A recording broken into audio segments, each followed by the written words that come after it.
মুহূর্তে আমার কথাটা শুনে নাও, তারপরে মন যাচাই করে যাও। কি কি সিসিটিভি সেই দিন আবিষ্কার করলে? আমি যেদিন তোমাকে মায়ের পেট থেকে বের করেছি না, দুই কাঁধে দুই ফেরেশতাকে দিয়েছি সিসিটিভি চালাবার জন্য। আর যে দুই ফেরেশতা চালায় কেরামান আর কাতিবিন, এদের পরিচয় বলবো। এদের সেকেন্ডের জন্য এদের চোখে কখনো তন্দ্রা আসে না। কি কাজ এদের বলে দেব? কি কাজ? আল্লাহ শুনিয়ে দিয়েছে। বিমা কানু ইয়াকসিবুন, দুনিয়াতে যা যা আমাল করেছো, ভালো অথবা মন্দ, আইদার গুড অর ব্যাড, ভালো মন্দ যা যা করেছো, each and every activities in your life has been noted by this to angels and they are called kiraman and katibin। ये डान कादे लिखने वाला नाम जिन्हें लेखें समस्त छवि समेत सीसीटीवी बड़ मजबूत। এই শীতের রাতে রাত দুটোর সময় লেপ মুড়ি দিয়েও তুমি যদি ভাবো যে ওনাকে আল্লাহ কি কোনোদিন সুযোগ দেবে না আমি দেখিয়ে নেব, দেখে ছাড়বো, তো তোমার এই চিন্তা, এই ভাবনাটুকু এই বাবা কাদের ফেরেশতা নোট করে লিখছে, কিয়ামতে দেখানো হবে। দুনিয়ায় যেমন দেখিয়েছি কি স্যার তো বাঁহাতে খাচ্ছেন, ডান হাতটা, তো স্যার জবাব দিচ্ছে সার্ভেন্টকে, না এটা দেখছো না, এটা আজ বছর আড়াই ধরে এটা বেকার হয়ে আছে। স্যারের বাঁ হাত দিয়ে চামচে, খুব দামি চামচ, প্লেট, ডিজেতে ডিশে বাঁ হাত দিয়ে তুলে খাচ্ছে। তো নকর জিজ্ঞাসা, স্যার এটা নতুন এসছে তো স্যার এটা, তো বলছে দেখো না এটা অকেজো হয়ে গেছে, আজ বছর আড়াই ধরে, এর মধ্যে কিছু নেই, কোনো প্রাণ নেই, লাইফহীন, লেস অফ লাইফ, এটা প্রাণহীন। আল্লাহ দেখিয়ে দিয়েছে, ভালো করে দেখে নাও। ওকে জিজ্ঞাসা করো, সারে হাত, তো আসমান থেকে জবাব দিচ্ছে, ও হাত তোমার, কিন্তু কথা শুনে আমার, আমি ওর পাওয়ার সিজ করে নিয়েছি। ওই রকম যদি চোখের পাওয়ার সিজ করে নি, এইভাবে চলতে হবে। একটা পায়ের পাওয়ার যদি সিজ করে নি, তো লেংড়িয়ে জীবনভর চলতে হবে। আল্লাহ দেখিয়ে দিয়েছে সবকিছু তোমার, কথা শুনে আমার। যাকে যা বলি, এই চোখকে যদি বলি দৃষ্টি শক্তি খতম করে দে, তো খতম করে দেবে। চলৎ শক্তি আর খতম করে দে, সে যেই হোক আর যাই হোক, গাছতলায় হোক আর পাঁচতলায় হোক। আমি যদি হুকুম করি, তোমার এই অঙ্গ প্রত্যঙ্গ যা আমি দিয়েছি এমনি দেয়নি, হাত দিয়েছি এখানে সেট করে বডির সঙ্গে, এ হাতের উপরে হুকুম করেছি কোথায় ধরবে আর কোথায় ধরবে না। এ চোখ বানিয়ে এখানে সেট করে দিয়েছি, কোরআনে কারিমে জানিয়েছি কতটা দেখবে কতটা দেখবে না। এ কান দিয়েছি কোনটা শুনবে কোনটা শোনা চলবে না। এ পা দিয়েছি চলার জন্যে, কোথায় যাবে কোথায় যাবে না। দিল আর দিমাগ দিয়েছি ভাববার জন্যে, কোনটা ভাববে আর কোনটা ভাববে না। আমি ব্যবহারের পদ্ধতিও সঙ্গে সঙ্গে জানিয়ে দিয়েছি। আজ যদি অনুগত না হও, তো আমি এর পাওয়ারকে সিজ করলে জীবনভর লেংড়িয়ে অন্ধ হয়ে হাতড়িয়ে এ হাত থাকাতে এটিকে বোঝা বইয়ে জীবনভর চলতে হবে। তো গেল দুনিয়ায়, কিয়ামতের মাঠে ফিরে আসো। ওই দিন বাকিটা বুঝে যাবে আমি কার সামনে কার জমিনে দাঁড়িয়েছি। আল ইয়াউমা নাকতিমু আলা আফওয়াহিহিম, আমি কাল তোমাদের সবার ঝুপড়িওয়ালা কুরসিওয়ালা সবার জবানে আমি তালা লাগিয়ে দেব। নন ওয়ান ক্যান সে এনিথিং, কারো কিচ্ছু বলার হিম্মত থাকবে না। তালা লাগিয়ে দেব, এখানে মোহর লাগিয়ে দেব। ওয়াতুকাল্লিমুনা আইদিহিম, তোমাদের হাত ওই দিন আমার সঙ্গে কথা বলবে। ওই যেমন ক্যাসেট এটা ওটা কথা বলে না, তো ওই দিন তোমাদের হাত আমার সঙ্গে কথা বলবে। এ হাত বলো তো আমার সঙ্গে। ওয়া তাশহাদু আরজুলুহুম, তোমাদের পা আমার সামনে দাঁড়িয়ে সাক্ষী দেবে। কি ব্যাপার? বিমা কানু ইয়াকসিবুন, যা যা তোমরা দুনিয়ায় করেছিলে।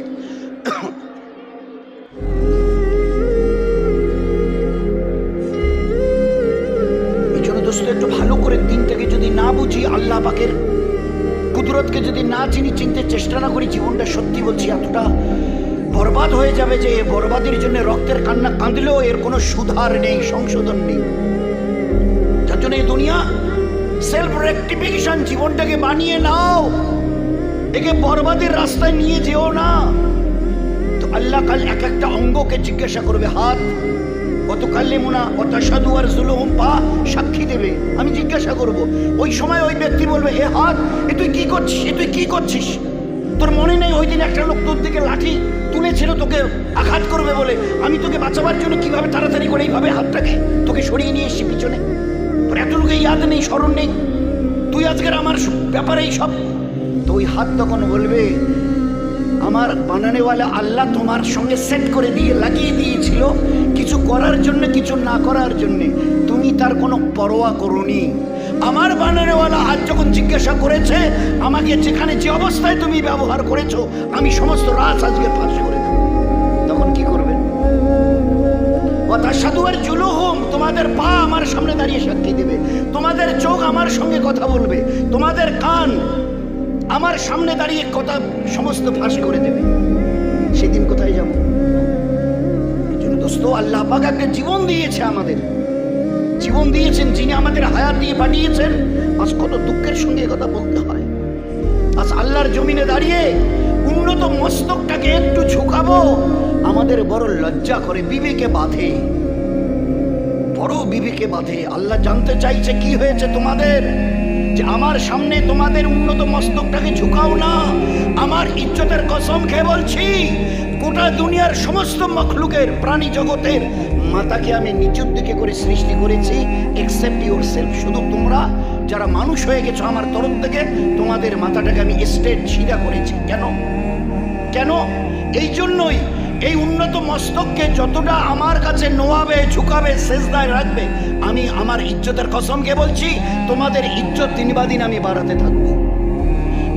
তোমার দুনিয়াতে তোমাদের ইজ্জতের বুলন্দি হবে, আর আখেরাতে যেদিন আমার কাছে ফিরে আসবে, আমি আল্লাহ 8টা জান্নাতের দরজা খুলে দিয়ে তোমাদেরকে আমি আহ্বান জানাবো। এরই জন্য আল্লাহ আমাদের আজ পর্যন্ত দোস্ত, কত দুঃখের কথা যে আমরা পুরুষ হই, আমরা মা বোন হই, আজ 2 রাকাত নামাজ আমাদের এখনো বুঝে আসেনি। অথচ এই 2 রাকাত নামাজে কি ছিল না বলেন, কি ছিল না? আমি শুধু অল্প একটু খালি করি ভাই। নামাজে ভিতরে বাইরে কতটা ফরজ? ওলামায়ে কেরাম বলেন যে 7 6 13 হয়েছে আমার কান 13টা। আচ্ছা, এই 13টার মধ্যে শরীর পাক, কাপড় পাক আছে কিনা? শরীর পাক, কাপড় পাক, জায়গা পাক। শরীর পাক তার মানে কোথাও যদি কোনো কিছু খারাপ জিনিস লাগে, কালি ঠালি, ভালো করে সাবান দিয়ে ধুয়ে নিলাম, বাইরেরটা চকচকা হলো, শরীরের বাইরেরটা চকচকা হলো, ভিতরে যদি হারাম মাল ঢোকে,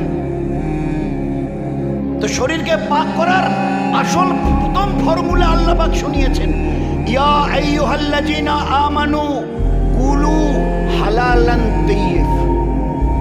ও ঈমানওয়ালা, ও দুনিয়ার ঈমানওয়ালি, আমার হাবিবের উম্মত উম্মতিয়া, ভালো করে শুনে নাও, শরীরকে পাক করবার জন্যে পাক জিনিস খেও, কুলু খাও, হালালান তাইয়্যিব, যে জিনিসকে আমি হালাল পাক পবিত্র করেছি তোমাদের জন্য। লা তাকুলু রিবা, সুদ খাইও না, ওটা হারাম, হারামার রিবা, এটা তোমাদের জন্য জায়েজ নয়। সুদ, ঘুষ। তো আল্লাহ পাক শুনিয়ে দিয়েছেন কি খেতে হবে আর কি খাওয়া যাবে না। শরীরকে পাক রাখবার, শুধু শরীরের ময়লা দামি সাবান দিয়ে একদম 2-3 বার লাগিয়ে চকচকা করে নিলাম, দামি অলিভ লাগিয়ে দিলাম, অলিভ অয়েল বা আরো কিছু, এটা বাইরেরটা পাক হলো, শরীরের ভিতরেরটা কি হবে বলুন? তো নামাজের জন্য 13টা ফরজের একটা, শরীরকে পাক করো, জাহির এবং বাতিন, এই 2টো লাইনে পাক করো।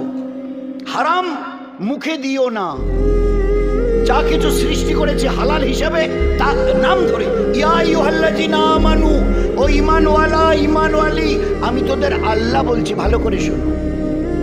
কুলু খাও হালালান তাইয়্যিব, যা তোমাদের জন্য জায়েজ করা আছে, শরীরকে পাক করবার জন্য, পাক রাখার জন্য। নয়তো চুরি করে, ধোঁকা দিয়ে, বাটপাড়ি করে, জুলুম করে, অন্যায় রাস্তা দিয়ে, যে কোনো অবৈধ রাস্তা, এক কথায় অবৈধ বহু রাস্তা আছে, জুলুম, ধোঁকা, মিথ্যা প্রবঞ্চনা, সুদ, ঘুষ, এর একটা লোকমা ইমামুল আম্বিয়া, আমাদের দয়ার নবী, এই উম্মতকে কতটা পাক ও পবিত্র জীবন দিয়েছে চিন্তা করে। লোকমা যদি এখানে দাও জিবে, আর জিবের রাস্তা দিয়ে যদি ভিতরে যায়, আমি তোমার নবী বলছি আজ থেকে 40 দিন নামাজ, রোজা, হজ, জাকাত, তসবিহ, তেলাওয়াত, মাদ্রাসা, মসজিদ, এতিম, মিসকিন, বেওয়া যত পারো বিলাও। আমি ইমামুল আম্বিয়া তোমার নবী বলছি 40 দিন তোমার কোনো ইবাদত আল্লাহর কাছে কবুল হবে না। ভাই কতটা এক থালা খানার বিনিময়ে, ভাই কতটুকু এক থালা খানা, এক লোকমা, এর রেজাল্ট এর নতিজায় এ কত খতরনাক। হে আমার উম্মত, খবরদার, জুলুম থেকে বাঁচো, অন্যায় থেকে বাঁচো। হ্যাঁ, আল্লাহু লা ইয়াহদিল কওমাজ যালিমিন, জুলুম করিও না। আমি আল্লাহ বলছি, আমি তোমাকে হেদায়েত দেব না। জুলুম করেনেওয়ালাকে কখনো আল্লাহ হেদায়েত দেয় না। আল্লাহু লা ইউহিব্বুল ফাসাদ, আমার জমিনে ফাসাদ করিও না, বিশৃঙ্খলা আমি আল্লাহ পছন্দ করি না। আল ফিতনাতু আশাদ্দু মিনাল কাতাল, ফিতনা করিও না আমার জমিনে। এই লোককে জবাই করার চাইতে বড় অন্যায়। জীবন কতটা পাক সাফ হতে হবে, তো শরীরকে পাক করো, হারাম মাল বর্জন করে যত রাস্তা আছে, ধোঁকা, অন্যায়, জুলুম, সুদ, ঘুষ, এর থেকে শরীরকে পাক রাখার জন্য হালাল মাল আল্লাহ দিয়েছে, এ খাও, হারামে হাত দিও না। এক লোকমার বিনিময়ে 40 দিন কোনো ইবাদত, মসজিদে মাদ্রাসায় 5 লাখ না নামাজ। আর মাল যদি হারাম, লোকমা যদি হারাম পেটে যায়, এই 5 লাখের কোনো বদলা নেই তোমার জন্য। লা ইয়াদখুলুল জান্নাত, লা ইয়াদখুলুল জান্নাত জিসমুন গুদিয়া বিল হারাম, যার শরীর হারাম মালের দ্বারা তৈরি হয়েছে, নবী বলছে কোনোদিন জান্নাতে যাবে না।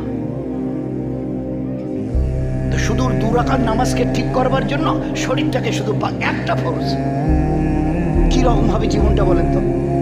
জীবনটা কত পাক ও পবিত্র হবে, তামাম দুনিয়ার মানুষ দেখবে আর চোখের তারা বানাবে। সত্যি সত্যি। আমাদের জজ সাহেব,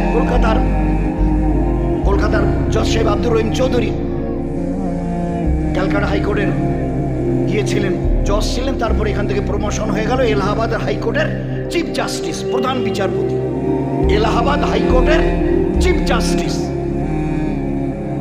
কুচবিহারে এসে আসানসোল থেকে আমাদের একটা ইজতেমা ছিল সুটকাবাড়ি এসে গল্প আমাকে কেচ্চা শোনাচ্ছে, মুজিবুর ভাই তাড়াতাড়ি করে টিকিট কাটতে গিয়ে টিকিট কনফার্ম হয়নি, জেনারেল রাব্বাই উঠে গেছে সাথীদের নিয়ে, আমরা 4 জন ছিলাম, 3 জন বয়স্ক। টিটি বেচারা এলো, বললাম যে স্যার একটু দেখেন তো যদি আমাদের একটু ব্যবস্থা। তো সবাই অল দেয়ার এজেড পার্সন, বয়স্ক সবাই, 70-75 বছর বয়স, একটু যদি। তো উনি বললেন যে ঠিক আছে আমি ব্যবস্থা করে দেবো, 200 করে লাগবে। তাই না স্যার একটু দেখেন না, একটু বয়স্ক লোক তো, তাও 200 টাকায় 100 থেকে 50 থেকে নামতে আমাকে বললো 10 টাকা করে দিন, আমি ব্যবস্থা করছি। তা আমাকে বলছে মুজিবুর ভাই আপনি বলুন, আমি জেনে শুনে অন্যায়টা কি করে করি? এটা তো নাজায়েজ রাস্তা। জীবন কতটা তৈরি হয়েছে, একটা বিইং এ জজ অফ দ্য সুপ্রিম কোর্ট, তাও আবার এলাহাবাদ হাইকোর্টের বিইং এ জজ অফ হাইকোর্ট, তিনি তখন এলাহাবাদ হাইকোর্টের চিফ প্রধান বিচারপতি। কিন্তু জীবনটাকে কি করে তৈরি করেছে বলুন তো? 10 টাকা ঘুষ দিলে 10 টাকা 4টা রিজার্ভেশন দিয়ে দেবে, বলছে যে না এটা আমার বিবেক মানল না, যে না একটু কষ্ট, একটা রাতের মশলা তো একটু কষ্ট করে যাই, কিন্তু জেনে শুনে অন্যায়টা ঠিক হবে না, আল্লাহর কাছে ফিরে যেতে হবে না বলুন তো মুজিবুর ভাই, ফিরে যেতে হবে না। দ্বিতীয় একটা কেচ্চা শোনাচ্ছে, মানে এগুলো সত্যি, মানে সোনার অক্ষরে লিখে রাখবেন। উনি গাড়ি নিয়ে অফিসে যাবে, কোর্টে, ওনার বিবি সেজে গুজে তৈরি হয়ে আছে। তো যখন উনি ঘর থেকে বিল্ডিং থেকে বেরোচ্ছেন, বিবি বলছে শোনো তুমি তো এই অফিসে যাচ্ছ, এই কোর্টে যাচ্ছ, তো ওই আমি একটু ডাক্তার দেখাবো ভাবছি, তো তোমার ওই রাস্তায় ওই যে ডাক্তারকে দেখাবো একদম হাই রোডের উপরে, তো তুমি ওই রাস্তা দিয়েই না যাবে, তো আমাকে ওখানে ড্রপ দিও, নামিয়ে দিয়ে তুমি চলে যেও, আমাকে ওখানে নামিয়ে দিয়ে আলাদা করে তো আর রাস্তায় যেতে হবে না এদিক সেদিক, তুমি যে রাস্তা দিয়ে যাও ওই রাস্তায় ওই ডাক্তারের চেম্বার, একটু ডাক্তারকে দেখে আমি পরে চলে আসবো, তো তোমার গাড়িটাকে আমাকে নিয়ে যাও, ওখানে নামিয়ে দিই, তুমি কোর্টে চলে যেও। আমাকে বলছে মুজিবুর ভাই আপনি বলুন তো। আমি তখন ওকে বললাম, অনেকক্ষণ চুপ করে থাকতে হয়েছে, এ আল্লাহ, এখনো কি তাহলে সত্যিকারের দিন আমাদের কাছে আসেনি? আমাদের বাড়িতে, আমাদের ঘরে, আমাদের পারিবারিক জীবনে সত্যি কি এখনো দিন আসেনি? আমার বিবি এটা আমি বুঝতে পারছি না কি করে সে এভাবে অ্যাপ্রোচ করলো, এই কথাটা ও কি করে আমাকে বললো। অনেকক্ষণ চুপ এবারে বললাম, হ্যাঁ গো, তুমি এই কথাটা আমাকে বুঝে সুঝে বলছো? সত্যিকারে বলো না, তুমি এই কথাটা আমাকে বুঝে সুঝে? তো ও একটু চুপ করে থেকে বলছে, ও হ্যাঁ হ্যাঁ সত্যি, তুই বলার তো ঠিক, তুমি যাও তুমি যাও, আমি একটা গাড়ি দেখে আমি এখন চলে যাব। আমাকে বলছে, মজিবুর ভাই তুমি বলে, আপনি বলেন, আমি যে গাড়িটা ব্যবহার করছি এটা সরকার আমাকে দিয়েছে সরকারি কাজের জন্য। আমার ওই গাড়িটা আমার বিবিকে নিয়ে যদি আমি রাস্তায় নামিয়ে দিয়ে চলে যাই, কিয়ামতের ময়দানে আল্লাহ যদি জিজ্ঞাসা করে, ও আব্দুর রহমান, আব্দুর রহিম, উনার নাম জস আব্দুর রহিম সাহেব, আব্দুর রহিম, আমি ওই দিন কিয়ামতের ময়দানে আল্লাহকে কি জবাব দেবো? যদি বলে যে আব্দুর রহিম জস, ওই তোমার বিবিকে গাড়ি থেকে যে নিয়ে গেছিলে, তোমার ওই বিবির পার্সোনাল কাজের জন্য গাড়ি দিয়েছিল সরকার, জীবনটাকে কিভাবে তৈরি করেছে? তো আল্লাহ একটা জীবন, যে নামাজ দুরাকাত, কি বুঝেছি আমরা? দুরাকাত নামাজ পড়তে গিয়ে 13টা ভিতরে বাইরে ফরজকে ঠিক রাখতে হবে। একটা ফরজ, শুধু একটা ফরজ, কি? শরীরকে পাক রাখতে হবে। এ মানুষটা দুনিয়াতে কোথাও জুলুম করবে, অন্যায় করবে, ধোঁকা দেবে, বেঈমানি করবে, বাটপাড়ি করবে, বলুন না, সুদ খাবে, ঘুষ খাবে, বলুন। যে আমি যদি শুধু একটা জায়গায় একটা ফরজকে যদি আমি ঠিক রাখতে না পারি, আমার ইবাদত কেন, বাকি ইবাদত আমার এক লোকমার জন্য 40 দিন, 40 days। This is not a matter of joke, this is not a matter of joke. এটা সামান্য জিনিস নয়, শুধু 2 রাকাত নামাজকে সই করবার জন্য। ফের 2 রাকাত নামাজকে তৈরি করে একবার হাত উঠাও, কুল কায়নাতকে আল্লাহ হেলিয়ে দেবে। সালাম ফেরার পরে হাত উঠাও, ফের দেখো আল্লাহ তোমাকে দিয়ে কি করিয়ে দেয়। আল্লাহ দেখিয়ে দিয়েছে, আল্লাহ দেখিয়ে দিয়েছেন, শুনিয়ে দেননি, আল্লাহ দেখিয়ে দিয়েছেন, দেখিয়ে দিয়েছেন। ওই নামাজ কাজ আমরা কতটা বুঝেছি? আমরা, আমাদের মা বোনেরা, ওলামায়ে কেরাম বলেন, হুজুর আকরাম সাল্লাল্লাহু আলাইহি ওয়াসাল্লাম দুনিয়া থেকে চলে যাচ্ছেন, মা আয়েশার কোলে তার মাথা, মা আয়েশা রাদিয়াল্লাহু আনহার কোলে তার মাথা, মাথা মোবারক হুজুর মা আয়েশার কোলে। তো হুজুর সাল্লাল্লাহু কিছু কথা বলার পরে ফের আস্তে আস্তে কথাগুলোর ভলিউমটা কমে গেল, ঠোঁট নড়ছে। মা আয়েশা বলছে, আমি কি, নিশ্চয়ই আল্লাহর নবী কিছু বলছেন। তো আমি আমার কানটাকে নবীজির মুখের কাছে নিয়ে গেলাম, মুখ মোবারকের কাছে, যাতে কথাগুলো আমি শুনতে পারি। তো ওই অবস্থায় যখন আমি আমার কানকে নবীজির মুখের কাছে নিয়ে গেছি, দেখি ওই অবস্থায় ফিস ফিস করে বলছে। তখন আজরাইল দাঁড়িয়ে হাত বাড়িয়ে দিয়েছে। এবারে তার আগের কেচ্ছাটা আরো বড় মর্মান্তিক, আরো বড় মর্মান্তিক। যে উম্মত আজ নবীজিকে ভুলে গেছি, মৌতের ওই সময় আজরাইলকে চোখে দেখেও তিনি আমাদের ভুলেন। আজরাইল আলাইহিস সালাম হাত বাড়িয়েছে, হুজুর আকরাম সাল্লাল্লাহু আলাইহি ওয়াসাল্লামের রূহ মুবারককে বার করবে। যখন একটু হাত বাড়িয়ে এইভাবে এই রকম করেছে, বুঝতে পারছে মৌতের কষ্ট কাকে বলে। বলছে, আজরাইল, আমার একটা কথা, বাস একটা কথা। তো এই, হ্যাঁ বলুন।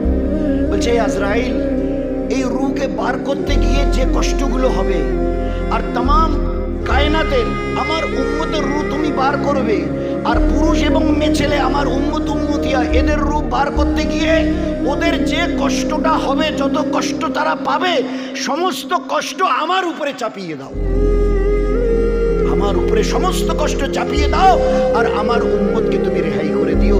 রূহ যখন বার করবে তারা যেন আর কোনো কষ্ট না পায়, সমস্ত কষ্ট আমার উপরে মুসাল্লাত করো।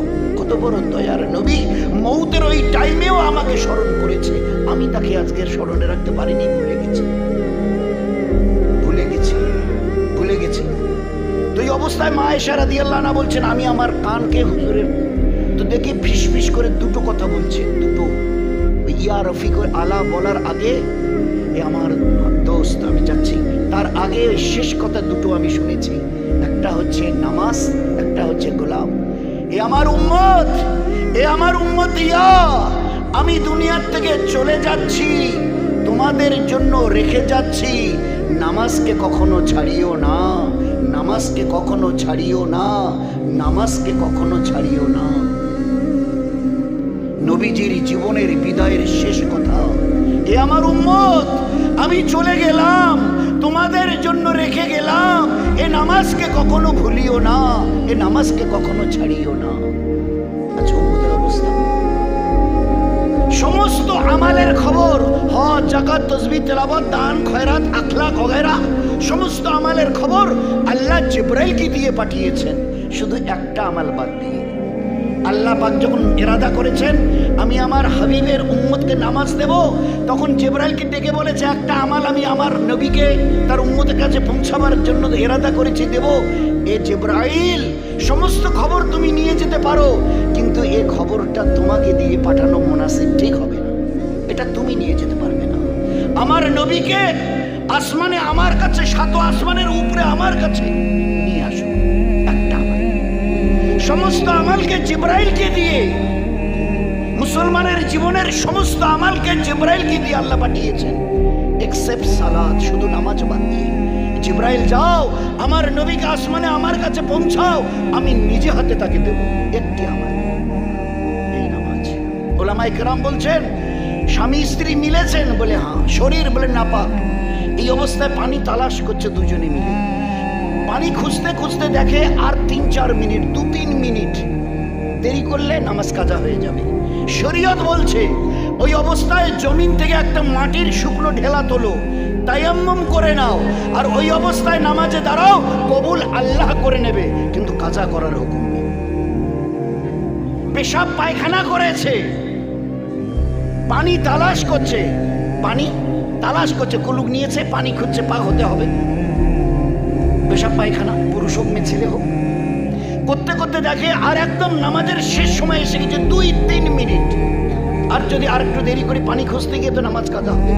শরীয়তের হুকুম, ওলামায়ে হযরত ওলামায়ে কেরাম কি বলছেন? শরীয়তের হুকুম ওই অবস্থায় জমিন দিয়ে একটা মাটির ঢেলা তুলে নাও, তায়াম্মুম করে আল্লাহর ভয়ে ভীত হয়ে নামাজে দাঁড়াও, আল্লাহ কবুল করে নেবে। খবরদার কাজার কথা মনে আনিও না। মা তার বাচ্চা প্রসব করছে, মায়ের ভিতর থেকে একটা বাচ্চা, তার কিছুটা অংশ পার হয়ে এসছে, কিছুটা অংশ বাচ্চার বের হয়ে এসছে, এখনো রক্ত আসেনি। শরীয়ত বলছে ওই অবস্থায় মায়ের হাতে একটা মাটির ঢেলা দাও, আর তাকে বলো তায়াম্মুম করে নিয়ে, উনি তো শুয়ে আছেন, চোখের ইশারায় যেন নামাজ পড়ে নেয়, উনি যেন কাজা না করেন। নামাজ, নামাজ এত বড় দামি আমাল আল্লাহ দিয়েছিল, আসমান জমিনকে হেলিয়ে দিতে পারে। আমার আপনার 2 রাকাত নামাজ। মাকে বলো যে মা বাচ্চা প্রসব করছে, বাচ্চার কিছু অংশ বের হয়ে এসছে, এখনো খুন আসেনি, রক্ত আসেনি, এখনো তার জন্য নামাজ ফরজ। ওই অবস্থায় তায়াম্মুম করে নামাজ, অথচ সবাই জানি এ বজমান, আমরা আমাদের মা বোনেরা, নামাজ দাঁড়িয়ে পড়া ফরজ, নামাজের একটা ফরজ দাঁড়ানো। তাহলে আমি যে দাঁড়াতে পারি না, মাথাটা চক্কর দিতে বলে বসে পড়ুন। তাহলে আমি যে বসে পড়তে পারি না, পুরো শরীর কাঁপে, তাহলে শুয়ে পড়ুন। তা আমি যে শুয়ে এবারে অন্তত পক্ষে আল্লাহু আকবার বলে হাতটা তো অন্তত এতটুকু তুলতে হবে নিয়ত বাঁধবার জন্যে, তা আমি যে হাত নড়াতেই পারি না। শরীয়তের হুকুম ওই অবস্থায় হাত তোমাকে তুলে নিয়ত বাঁধতে হবে না, চোখের ইশারায় তুমি নামাজ পড়ে দাও, আল্লাহ কবুল করে নেবে। হায় হায় হায়, সেই উম্মত আজ নামাজ থেকে খালি হয়ে আছে। নামাজের হাদিস, আসসালাতু মিরাজুল মুমিনিন, নামাজ হলো আমার হাবিবের উম্মত উম্মতিয়া পুরুষ মেয়ে ছেলেদের জন্য আল্লাহর সঙ্গে মোলাকাত। আসসালাতু মিরাজুল মুমিনিন, নামাজকে মেরাজ বলা হয়েছে কেন না, মেরাজের ওই রাতে আল্লাহ পাক নবীজিকে তার নিজের কাছে ডেকে নিয়েছিলেন সাক্ষাতের জন্য। তো আমাদের 2 রাকাত নামাজ আমাকে আল্লাহর সঙ্গে মিলিয়ে দেবে। হাদিসে পাকের মধ্যে এসে বান্দা বান্দিরা যখন জায়নামাজে দাঁড়িয়ে আল্লাহু আকবার বলার জন্য তৈরি হয়, আল্লাহ তখন ফেরেশতাকে বলে, এই ফেরেশতা, আমার ওই বান্দার বান্দির মাঝখানে যে রহমতের পর্দাগুলো পড়ে আছে সব সরিয়ে দাও, আমি আর আমার বান্দার বান্দি আমরা এক হয়ে যাই। এ কত মামুলি কথা। আল্লাহ রাসূল বলছেন সাল্লাল্লাহু আলাইহি ওয়াসাল্লাম, এ আমার উম্মত শুনে নাও, তোমরা যখন সেজদায় যাও ভালো করে ইয়াদ রাখিও, তোমাদের এই মাথা আল্লাহর রহমতের 2 পায়ের মাঝখানে পড়ে। আল্লাহ কত কাছে আসে বলো, কত কাছে থাকে, কত কাছে। হুজুর আকরাম সাল্লাল্লাহু আলাইহি ওয়াসাল্লাম জিহাদের ময়দানে দুশমনের সঙ্গে তলোয়ার নিয়ে মোকাবেলা হচ্ছে, আজকের মতো যে অ্যাটম ছোড়াছড়ি নেই, রকেট কামান ওসব, তো তলোয়ার দিয়ে লড়াই হচ্ছে দুশমনের সঙ্গে।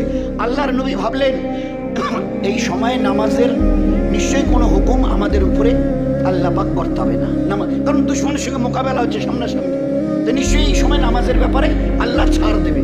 আল্লাহর নবী মনে মনে এরকম ভাবছেন, সঙ্গে সঙ্গে জিবরাইল এসে হাজির, সালাম দিয়ে বলছে, ও আল্লাহর পেয়ারা রসুল শুনে নিন, আপনি যা ভাবছেন আল্লাহ আপনার দিলের খবর আল্লাহ শুনেছেন। দেখেছেন, আপনি ভাবছেন এইরকম দুশ্মনের মোকাবেলায় তলোয়ার নিয়ে সামনাসামনি যখন মোকাবেলা হচ্ছে এই অবস্থা, হয়তো আজকের জন্য ছাড় পাবো। এই আল্লাহর পেয়ারা নবী, আল্লাহ পাকের তরফ থেকে হুকুম এসে এই আপনি 2 রাকাতের নিয়ত বাঁধুন, ইমাম হয়ে আপনি 2 রাকাতের নিয়ত বাঁধুন। আর আপনার যে সাহাবারা এখানে আমার আপনার সাথে আছে, এদেরকে 2 ভাগ করুন। মনে করেন 100, তো 50-50 2 ভাগ।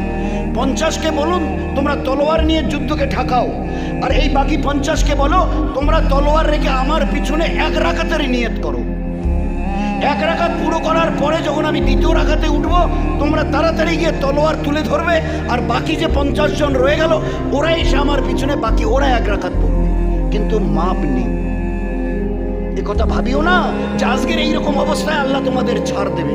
তো আল্লাহ পাক জিহাদের ময়দানে নবীকে 2 রাকাত আর উম্মতকে 1 রাকাত পড়িও আদায় করে নিয়েছেন, ছাড় দেয়নি।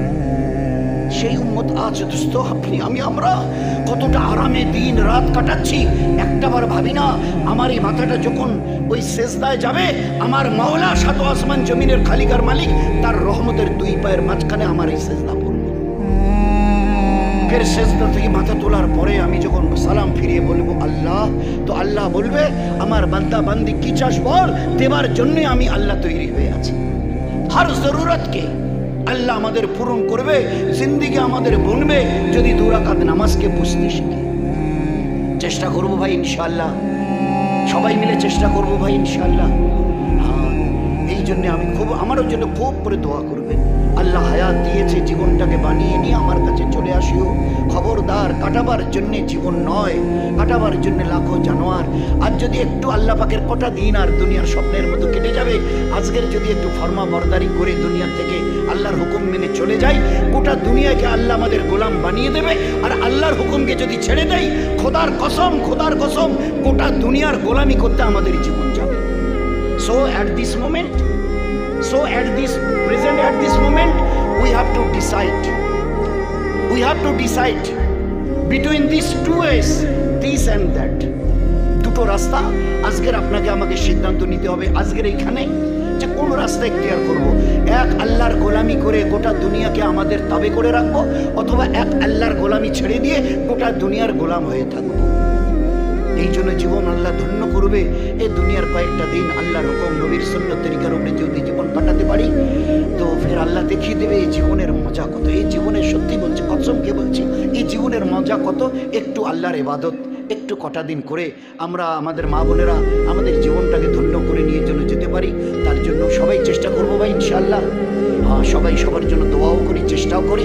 আল্লাহ যেমন যে জীবন আল্লাহ পছন্দ করেন, যে জীবনের উপরে আল্লাহ রহমত, বরকত, ইজ্জত, হেফাজত, চেইন, সুকুন, রাহাত, ইতমিনান দেবার ওয়াদা করেছেন, যে জীবনের বিনিময়ে আল্লাহ 8টা জান্নাতের দরওয়াজা খোলার ওয়াদা করেছেন, সেই জীবনটাকে আমরা যেন সবাই দোয়ার সাথে চেষ্টা করে নিয়ে যেন জীবনটাকে তৈরি করে আল্লাহর কাছে ফিরে যেতে পারি। চেষ্টা করা হবে ইনশাআল্লাহ। ভাই, কারণ জীবন তো যত চেষ্টাই করি না কেন, ডাক এলে চলে যেতে হবে। আল্লাহ যেন আমাদের তৌফিক দেয়। ওয়াকির দাওয়ানা আলহামদুলিল্লাহ। এই জন্য ভাই আমি সবার জন্য আমি একটা বিশেষ করে আমাদের ইয়ং জেনারেশন, যেটা those are the cream of our community, আমাদের সমাজের যারা চোখের মণি, কেউ বিয়ে পড়েছে, কেউ এমএ পাস করেছে, কেউ চাকরি করছেন, কেউ এই ডিপার্টমেন্টে, কেউ ওই ডিপার্টমেন্টে, তাদের কাছে আমার খুব বিনীত অনুরোধ, একটু আল্লাহকে ইয়াদ রেখে চলি। আল্লাহ পাকের কথা বড় সহজ, ফাজকুরনি আযকুরুকুম। তোমরা যদি আমার কথা শোনো, তা আমি তোমাদের আল্লাহ বলছি, তোমরা যা বলবে আমি শুনব। ফাজকুরনি আযকুরুকুম। তোমরা যদি আমার কথা শোনো, তোমরা যা বলবে আমি আল্লাহ শুনবো। তো আল্লাহ দেখিয়ে দিয়েছে, যাকে যা বলেছিল, গোটা আসমান জমিনের হর মখলুকে এই উম্মত যা বলেছিল আল্লাহ করে দেখিয়ে দিয়েছে। আর বিশেষ করে আমি তো মা বোনদের কাছে খুব অনুরোধ করি, এ কটা আমাল করা কি খুব কষ্টকর? আল্লাহকে চিনি, চেনার মতো চিনি, যেভাবে মা হাজরা মুসা আলাইহিস সালামের মা চিনেছিলেন। স্বামী ইব্রাহিম আলাইহিস সালাম, তার বিবি মা হাজরা 24 বছর বয়স, কোলের ওই ছোট বাচ্চাটা ইসমাইল 6 মাসের বাচ্চা, দুধ পিতা হওয়া, এমন জায়গায় রেখে চলে যাচ্ছে। 100 মাইলের মধ্যে চতুর্দিকে লোকজন, বাড়ি ঘর, খাবার দাবার, কিচ্ছু নেই, সাক্ষাৎ মৃত্যু। কিন্তু যখন স্বামী ওই অবস্থায় ছেড়ে চলে যাচ্ছে, মা হাজরা জিজ্ঞাসা করছে, কি এমন শক্ত গুনাহ করেছি এত বড় শাস্তি আমাকে দিচ্ছেন, এত বড় শাস্তি দিচ্ছেন, কোনো উত্তরে নেই। তো মা হাজারা দ্বিতীয়বার জিজ্ঞাসা করেছে, আপনি যা করছেন এটা আল্লাহর হুকুমে? এটা কি আল্লাহর হুকুম? তা উনি এবারে মাথা হেলিয়ে জানিয়েছিল যে হ্যাঁ আল্লাহর হুকুমে, আমি যা করছি আল্লাহর হুকুমে। তো মা হাজারা একটা কথা ওই সময় বলেছিল, বড় দিল থেকে সবাই আমরা দোয়া করি আমাদের ঘরের প্রতিটি মা বোন বিবি বেটি এদের জবান থেকে মুখ থেকে যেন এই কথাটা আল্লাহ প্রতিনিয়ত বার করায়। কি বলেছিলেন? ও হো, এটা আল্লাহর হুকুম। তো আল্লাহর হুকুমে যদি হবে, আপনি স্বামী নিশ্চিন্ত চলে যান। এই মৃত্যুর মুখে দাঁড়িয়েও আমি এই কথা বলছি, আমাকে আমার বাচ্চাকে আল্লাহ হেফাজত করে দেখিয়ে দেবে। আল্লাহ হেফাজত করে দেখায়নি। আপনি হাজী সাহেবান হজে যান, উমরাতে যান, যতক্ষণ পর্যন্ত আপনি ওই মা হাজারার আমালগুলো মক্কা মুকাররমায় করবেন না, না আপনার হজ কবুল হবে, না আপনার উমরা কবুল হবে। আল্লাহর কাছে এত পেয়ারা হয়ে গেছে ওই আমাল। ওই সাফা মারোয়া দৌড়ানো, ওই কোরবানি করা, ওই পাখক কাঙ্কর মারা, তোমার হজ মকবুল নয় যতক্ষণ মা হাজারার আমাল করছো না। আল্লাহর দিনের জন্যে যতটা কোরবানি, কিন্তু উত্তরটা কি ছিল? ও আল্লাহর হুকুম। আল্লাহর হুকুম যদি আমরা পুরো করি তো আল্লাহ আমাদের যে কোনো অবস্থায় হেফাজত করে দেখিয়ে দেবে। আপনি চলে যান, আল্লাহ হেফাজত করে দেখিয়ে দিয়েছে। তো এই জন্য আল্লাহকে চেনার মতো 2 5 ওয়াক্তের নামাজ যত্নের সঙ্গে আউয়াল ওয়াক্তে পড়ি আমরা, এবং আমাদের মা বোনদের আমি বিশেষ করে বলছি, কোরআনে পাকের তেলাওয়াত কোনোদিন যেন আমাদের বাদ না যায়। কোরআনে করিমের তেলাওয়াত সকাল বিকাল ফজর আসরের পরে তসবিহাতের খুব পাবন্দি করি, নিজের জবানের হেফাজত করি। এ জবান আল্লাহ দিয়েছে। মা তুমি বেটিকে সালাম দাও, শাশুড়ি বউকে সালাম দাও, বৌমা তুমি শাশুড়িকে সালাম দাও, এ যাও ও যাকে সালাম দাও, হাত বাড়িয়ে দিয়ে মুসাফা করো। এর জন্য আল্লাহ আমি জবান দিয়েছি, মুখ কথা বলার জন্য। কোরআন তেলাওয়াত করো, তসবি পড়ো, জবানের হেফাজত করো।